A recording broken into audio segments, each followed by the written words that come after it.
Hello, I'm Ivan Vankov, and in this video I will try to explain what endorsement and simulation is. This graphic actually looks quite complicated, but I'm sure after I explain you what everything means, you will find a really strong logic that is quite easy for understanding. So, what we have here? We have a diagram for two organizations that are actually part of the same network, and they are part of the same channel. So the organization 1 has three peers, and organization 2 also has 3 peers. They're configured, they're in the same channel, everything is working, they can see each other on a network level, they exchange data, they're in synchronization. So what's happened? We have the SDK. Node.js, Java, Python, Go, you choose, doesn't matter. So you want to execute some operation. For example, we have to change the ownership of some asset. Okay, we create the proper transaction, we take the certificate from certificate authority, we embed the proper attributes inside the certificate. If we need them, we provide the proper arguments for the transaction, and this transaction is prepared from the SDK, and it's called transaction proposal, because we propose a transaction to the peers. And this transaction is sent to one or many peers. So in this situation, nothing is changed. Inside the ledger, nothing is changed. The peer accepts this proposal and simulate it. So it will execute it with the current version of the ledger. I have to mention that every peer has a different physical copy of the ledger in the blockchain. They are all synchronized, but there are different copies inside every single peer. So a simulation will be executed. What will be the result after this operation is executed? And purely technically speaking, the result of this simulation will be so-called read-write set. And actually this result will contain, okay, this particular key was updated from the simulation and the new version is that. So this is the simulation. It takes the transaction proposal and execute it over the current data, and the result is this key will be updated and this is the new value. And this is done on every single peer that you send the transaction. You can send it to one or many. Later on we will see, you will see why this is important. So the peer actually take this result and cryptographically sign it and do a lot of other stuff, and send back endorsement response to the SDK. So this endorsement response holds the cryptographic materials of the peer, of the transaction, and the read-write set. So after that, the SDK collect all the responses, all the endorsement responses from the peers, and also pack them in invocation request. For example, they may be different type of request, but let's say invocation request, and also sign all this package with all the endorsements with the key. So this invocation request is sent to orderer. This is really important.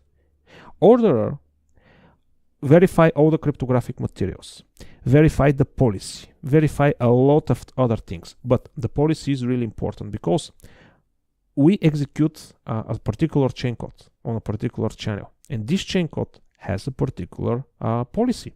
And if, for example, the policy is that all the members of the channel must agree on the result, but we send the transaction proposal only to one peer, then this policy will not be valid. And the orderer will say, no, this is not valid invocation request, because by definition, you have to provide endorsement from every single member of the network, but you give me only 1 or 2 or 3, less than 0. And the order will say, no, this will not be committed inside the ledger. This will not change the state of the ledger. But the orderer will store that transaction. It will store it in the blockchain, just will not update the state of the ledger. This is really useful because later you can go back in time and see what's happened. Who was the initiator of that request, what certificates were used, what was the read-write set. So you can do a really serious audition to see some holes or security issues, whatever. So this is really important part of the order. it verifies that the policy that is required for updating is actually is there. The other thing that the orderer is doing is to verify the read-write set from every single endorsement response. They must be the same. This is the tricky part. They must be the same. So you have, by definition, peers that have the same ledger, the same data, and you execute the same chain code. So you have to have the same result. So for any reason, if the result is not the same, then the orderer will say, okay, I have a mismatch of the data, some peer is out of sync or is compromised or something is wrong, I will not invoke that request. I will not update the state of the ledger. But again, this data will be stored inside the blockchain, so you're able to verify it or audit it later. So let's say that the policy of the chain code is correct and all the peers, the read-write set for every simulation is the same. Then the orderer is sending the data to all the peers, every single peer that is part of the network, and say, okay, I have a valid transaction, please apply it to a ledger. And every single peer accept the same read-write set and apply the same read-write set. And they will be on the same stage, because you start with all the peers in the same stage and you apply the same operation over every single peer. So the result will be the same for everyone. And actually, this is one really fast and easy way to keep them in synchronization, because they apply the same operation with the same result. Also, the orderer is responsible for deciding which operation is first, because, as I mentioned a couple of times, you have to start thinking about Hyperledger as distributed system. Imagine that there is a request from this SDK, but in the same nanosecond moment, another request from another SDK from organization, the games. So which will be the first? Because to have this deterministic operation, every member of the network must execute the same operation in the same order. So the ordering service take this invocation request, do the verification, order them, and then send this order with all the read-write set to the peers, and they will apply on the same order. And see, there is an ordering service in organization 1 and ordering service in organization 2. This is the proper way how you have to do it in production, because if orderer service in organization 2 is compromised, there will be a mismatch between these two orderers, and the invocation will not be executed.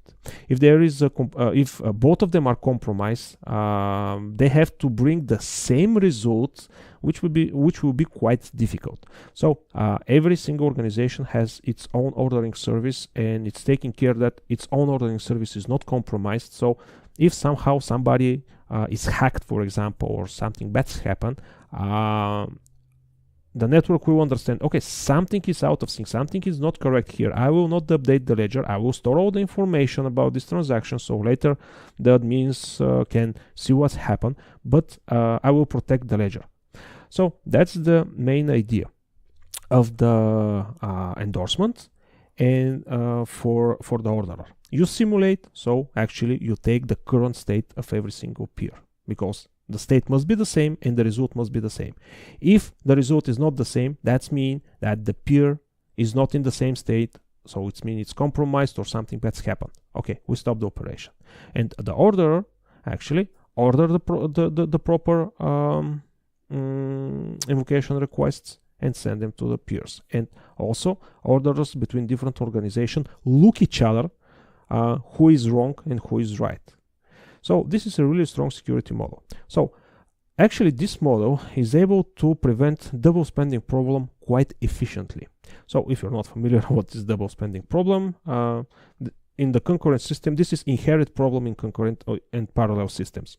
So let's say that I have $10 in my account and I want to send them to Alice. Okay, I'm executing the operation to send this money to Alice. But at the same moment, exactly the same moment, I'm executing the same operation but to send $10 to Bob.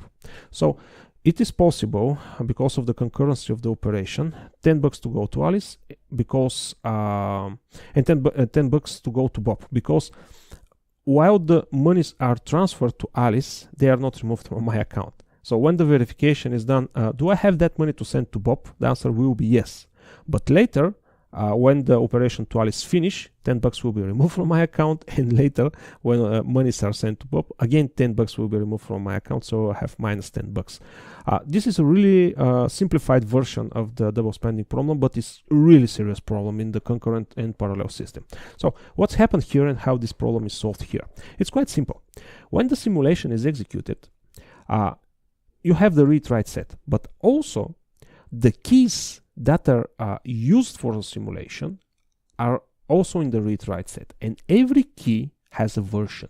So if we start with the completely empty ledger, and let's say that we add a vehicle. Let's say this is the asset. We add a vehicle, and we have all the properties about the vehicle, etc., etc., and we use the VIN number of the vehicle as a key. So when the first time this key appears, it will be version 1. Later, if I update something, for example, change the ownership, or change the color or the registration or something else, on every update of the date of this key, its version will increase by 1. So first time is 1, next time is 2, next time is 3, next time is 4. So when the simulation is executed, it will store the keys and their version. So what will happen in concurrent operation when we have the version of the key? Imagine that we have operation from the SDK, the simulation is done, and a particular key has a version, let's say 1. This endorsement response is sent to the order verify all the crypto materials, etc., etc. Everything seems okay. But meanwhile, while this process is happening here, some other transaction update this key in parallel. While this is following this complicated path, it will take a couple of milliseconds. It's completely possible some other transaction to update this key. But when this key is updated, its version will be updated too. And when the first operation actually is sent to the peers for invocation, the peer and the orderer will check, okay, I have to execute the operation to this key, and the version of the simulation was 1. What is the current version of the key right now? Oh, it's version 2. So between the simulation and actual commit of the data, somebody somehow was able to put a new version. So this simulation is no longer valid because it was executed in the base of the previous value of the key. So the operation will be removed, will be rejected. Again, it will be stored in the blockchain, but will not update the ledger state, which is really important. So this is how the double spending problem is solved inside Hyperledger Fabric. And this is really efficient way, because you simulate, you have all the data. Okay, that was the data, that was the version, that was the result. All the crypto verification, ordering, policy verification are done. It takes some time. And before the actual commit, a final check is done. Okay, is the key version correct from the simulation and the current that is the ledger? If yes, okay, then it's the same ledger. Nothing was updated in this particular key. So, okay, let's update it. Or no, somebody update the key meanwhile while we are doing all the endorsement and crypto verification. So in that case, it's rejected. It's quite simple, but really, really effective. And it's bulletproof actually. You cannot cheat that. I will give you a simple example. In Ethereum, you probably heard that many times Ethereum has been hacked and many tokens were stolen. And some of these attacks actually were done because of the flaw inside the implementation of the smart contracts, let's say, on Hyperledger. Actually, the biggest steal actually was a result of bad implementation and using not exactly similar system like double spending, but using a flaw that was not obvious. They were able to steal millions and millions. This approach is bulletproof.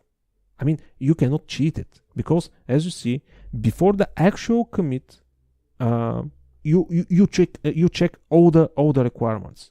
You cannot cheat that. And actually, this is the way how Hyperledger Fabric works. Of course, I didn't tell you a lot of technical details about the policy, about the different type of how, for example, if the orderer is Kafka, how they synchronize.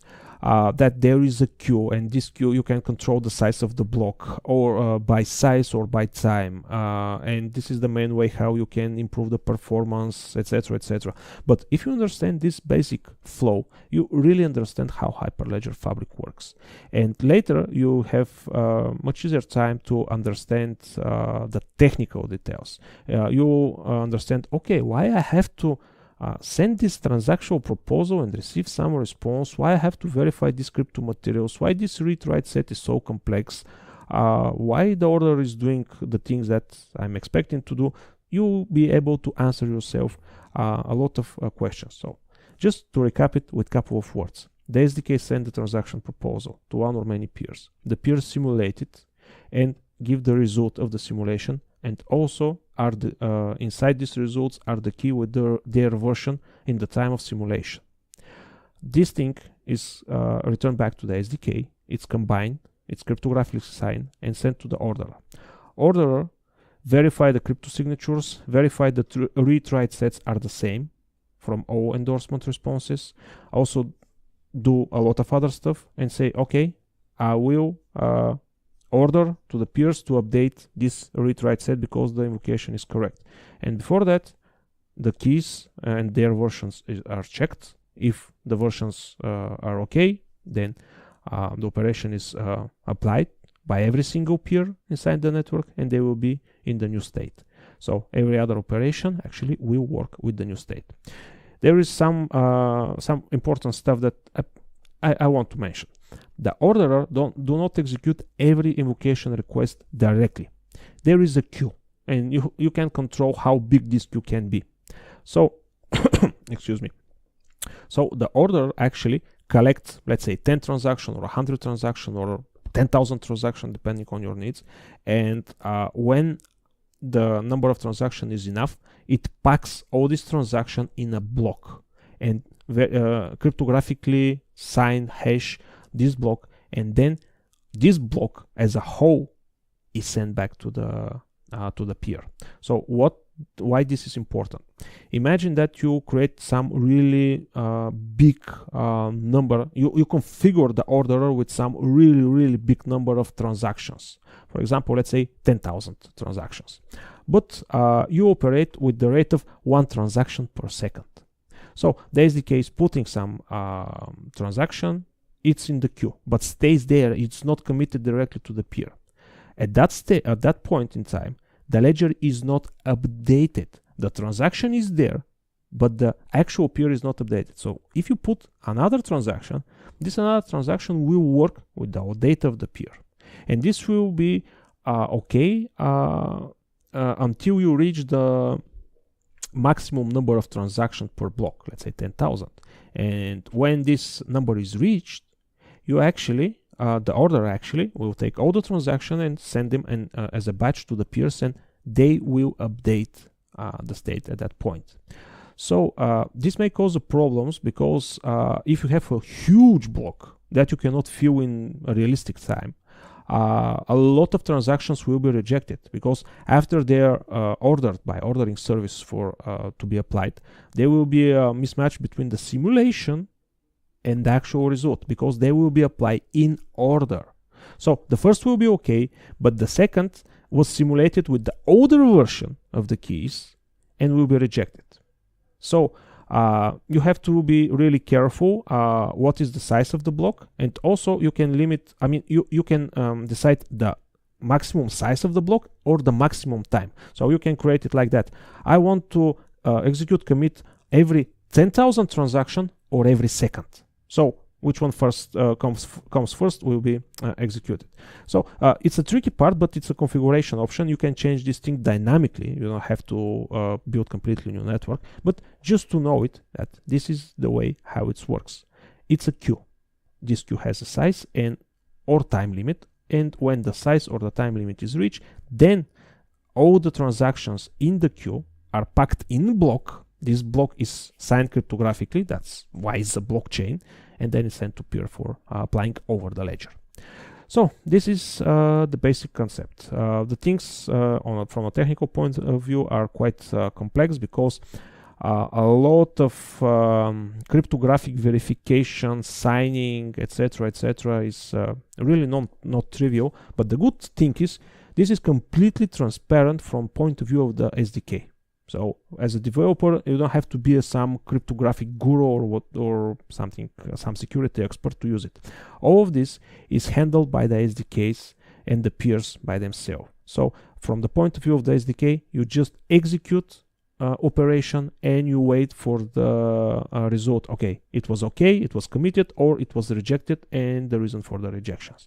So it makes the usage of Hyperledger Fabric quite easy, because you can actually put, let's say, a REST API on top of the SDK and start connecting, for example, Angular application directly to the SDK and directly to the blockchain. So this is really clever way to implement Hyperledger Fabric. So this is for that video. Thank you.